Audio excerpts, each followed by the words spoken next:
Frank Vogel. So 3 free throws for Crowder. And look, we know that some of the big name players don't like the play-in. Luka Doncic, LeBron James, even Lakers owner, Mavericks owner Mark Cuban weighing in against it. But if you're a fan of the NBA, you're like a kid in a candy store with what the prospects of this play-in tournament mean for you. Well, Spiro, I mean, they voted on this play-in scenario. We didn't hear a lot about it, before February. And then next thing you know, the playoffs are starting to roll around in March, April, and now in May. We're hearing a lot of players saying they don't like it. Hey, understandably, but it's here to stay for at least this year, and I can't wait. Where else can a sun rise and buckets fall? Where else can one big man carry a whole city's dreams? And where else can a whole league look to take the throne?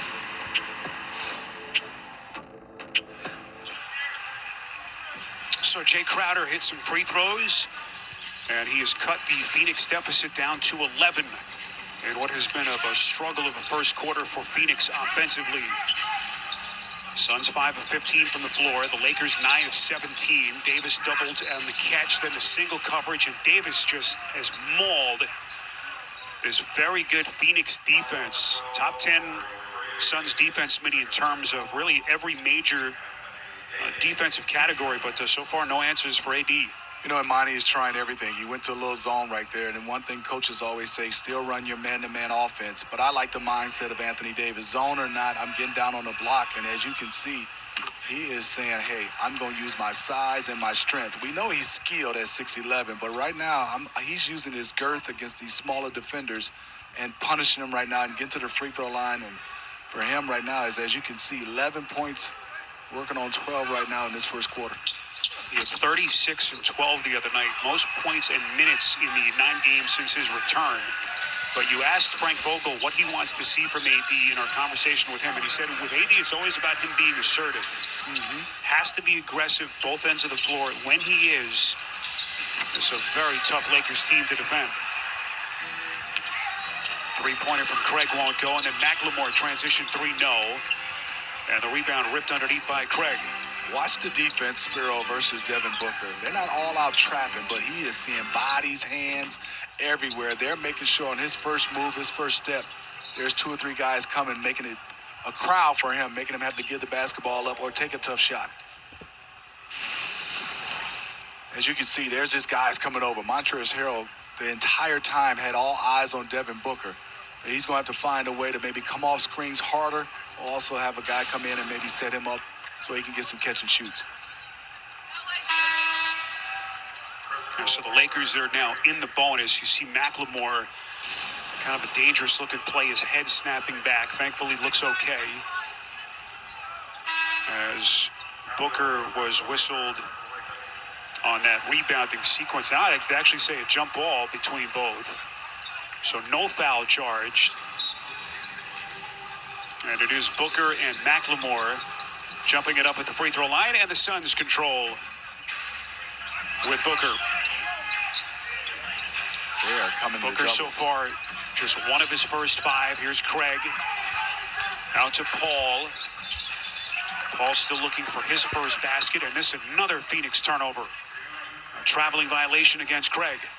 Well, fans out there right now watching this game, just watch the Los Angeles Lakers right now defensively. It's either double team or also all eyes on Chris Paul and Devin Booker. Right now, the philosophy is somebody else has to beat us because they're not letting those guys get into a rhythm. They're coming with double teams or definitely bodies versus those 2 players. Harrell hits the leader. I just love Montrezl Harrell. Every time he scores, he's shaking his head like he can't guard me at all. This good offensive quarter for the Lakers continues under a minute. They've doubled up the Suns so far. Here's Kaminsky, corner 3. Off to the left, it's tapped up and in. What a play by Torrey Craig. In our coaches meeting, Monty Williams talked about that. He said Torrey Craig has brought us some toughness, and he said he gets timely offensive rebounds, and they needed that one. That was a bucket and a timely offensive rebound. Harrell, not that time. And Torrey Craig, another start. Acquired in that trade late March from Milwaukee as Booker is bumped. It's on KCP. Torrey Craig bringing all of that playoff experience that he got last couple of years with Denver. It was tough. There's no foul on KCP. The ball was stripped and jarred loose before the contact. LA's challenging the foul on this play. So it looks like Frank Vogel is going to challenge. They got a pretty good argument based on our first vantage point. Our officiating crew, Pat Frere, Tyler Ford, and Natalie Sago. They will now begin their communication with NBA officiating headquarters in Secaucus. Let's watch it, Spear. Anthony Davis gets a hand on it. I don't see a foul there, and the ball is loose. I think the Lakers win this challenge.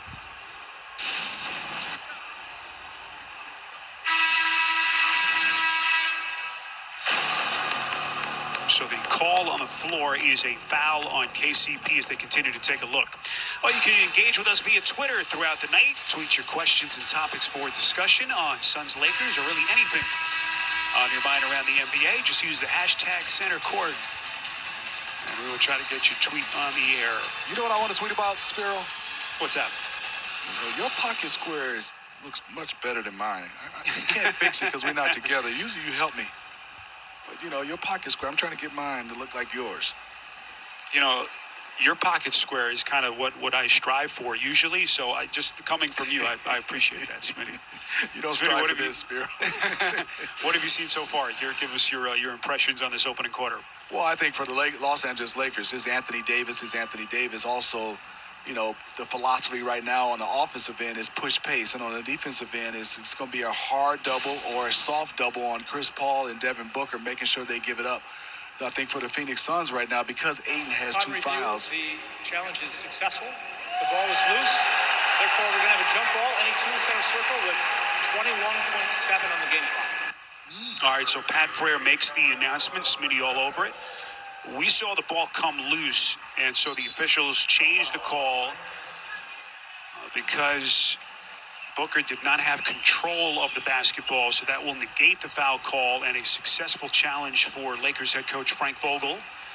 And that'll get the Lakers and the Suns a jump ball at center court with 21.7 left in the quarter.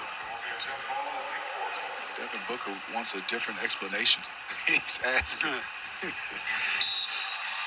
The Lakers use their challenge as AD and Kaminsky will jump it up at center court.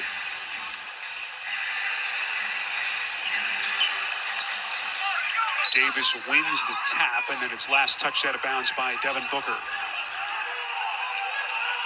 I thought Devin Booker knocked it off the Los Angeles Lakers player. Yes. And now the officials, you're right, they're going to change their call. Suns will have it with 18.8 left, and now they can hold for the final shot.